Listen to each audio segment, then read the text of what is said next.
Have you ever been so excited you just can't contain it? You just can't hold in the good news? Well, I asked Oliver, and he said he felt like this when he wanted to tell everyone that he's going to be a big brother. You just can't keep really good news bottled up inside. That's where we find Jesus' disciples in our Bible reading today in John 20.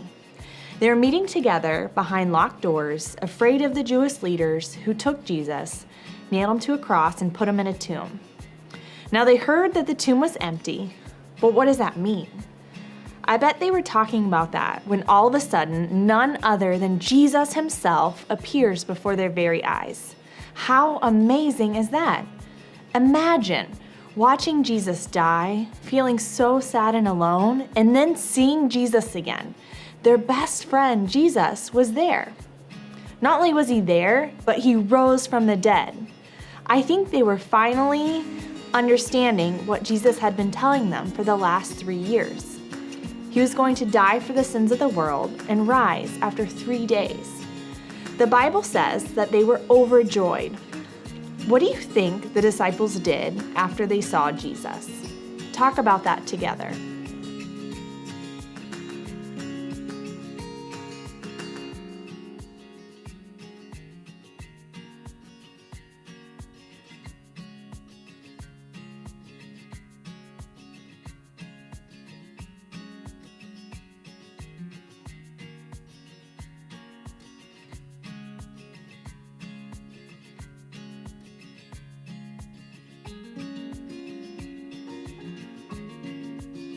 I imagine they were exploding with this good news and telling everyone. Now, poor Thomas, it turns out he wasn't in the room when his friends were experiencing the most epic story ever. How do you think Thomas reacts when he hears that Jesus showed up? He was probably pretty bummed. No one likes to miss out, especially on something so amazing. Well, the Bible tells us that he wasn't just bummed, he actually didn't believe it. Thomas said, "Unless I see the nail marks in his hands and put my finger where the nails were and put my hand into his side, I will not believe."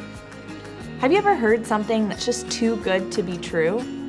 Usually, if it sounds that way, it is. So that got me thinking, how do you know if something is true?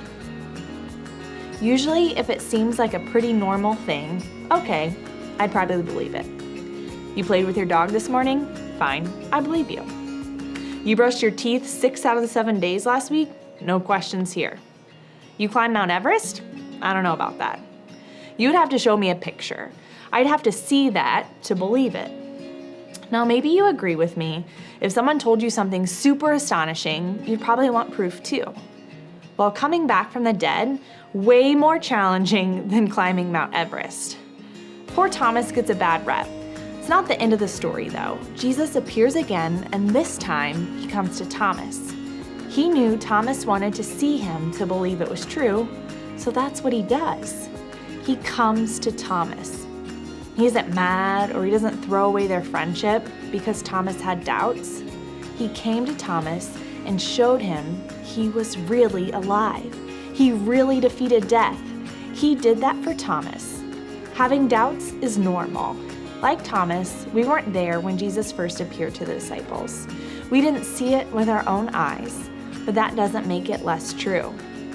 Jesus had compassion on Thomas with his doubts, just like he does with us. He tells Thomas, "Because you have seen me, you've believed. Blessed are those who have not seen and yet believed." Those words were written for us. Seeing doesn't make our faith, but Jesus has compassion on us and comes to us even today. How have you seen God in your life? Jesus comes to us today, even if we have doubts. If we pay attention, we can see God working around us. We can see God through the pages of the Bible. His word is true. We can believe it, even if we don't physically see him. Jesus is who he says he is, and he did what he said he was going to do for us. And one day, we will be face to face with him.